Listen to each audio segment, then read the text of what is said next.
Thank you very much, Riv. And of course, I'm joined by Reginald, the owner, fan favorite, current coach, former mid laner of TSM. I mean, now that you're being the coach of TSM, how do you think the season's gone so far in the Super Week? So far, we lost to C9, but we were able to win our other matches. It was looking really shaky at first because in our practice, it was really hard. It was really hard for them to be really decisive, right? And we've been having a lot of problems with that, but we've been really working on it and making sure that we're being more decisive. People are listening to calls because right now they're still deciding on a shot caller. But with the structure like it is, everyone's really just chipping in and really trying their best. But I think that they're going to do really well this season. And what grade would you actually give Bjergsen, the guy who you found to replace your own shoes so far?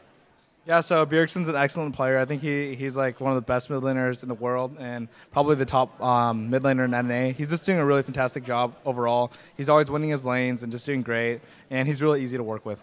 Awesome stuff. And as the coach of TSM, what were you telling the team before this game coming into the next matchup?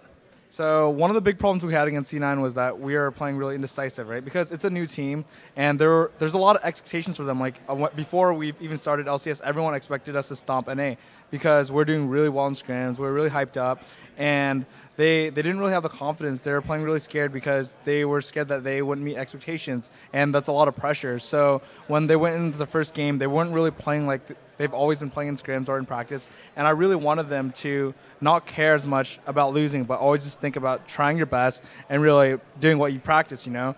And they weren't doing that. So what I told them before the game was, like, just try your best. It doesn't matter if you mess up, and it's an all learning experience. Right now, these games in the season are really just to warm up and really improve and just take as much as you can out of it. So I told them just to try your best and not play scared and really just communicate and not get caught at level 1, because Curse is the type of team that's really unpredictable. I mean, they played Pantheon, Akali, you know, like we didn't expect those picks out of them, but Curse has always been a team that just picks random champions like that.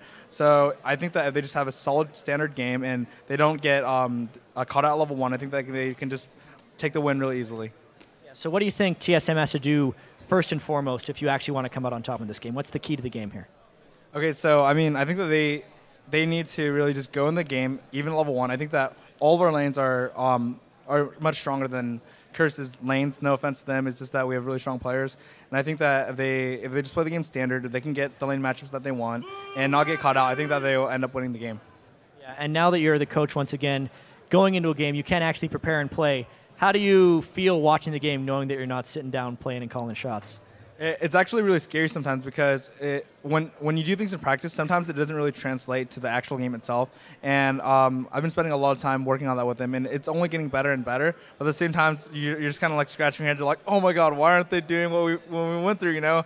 And that's the thing, though. When you're in game and you're on the stage, it's not like you're actually practicing. There's a lot of pressure. There's a crowd there, and we want to meet all of our fans' expectations. You know, they came really far to come watch us, and we want to try our best and we do our best. But sometimes there's that pressure there, and it just really forces you to forget like how to play properly. And like that's probably the biggest thing is the pressure. All right. Well, thank you very much, Reginald.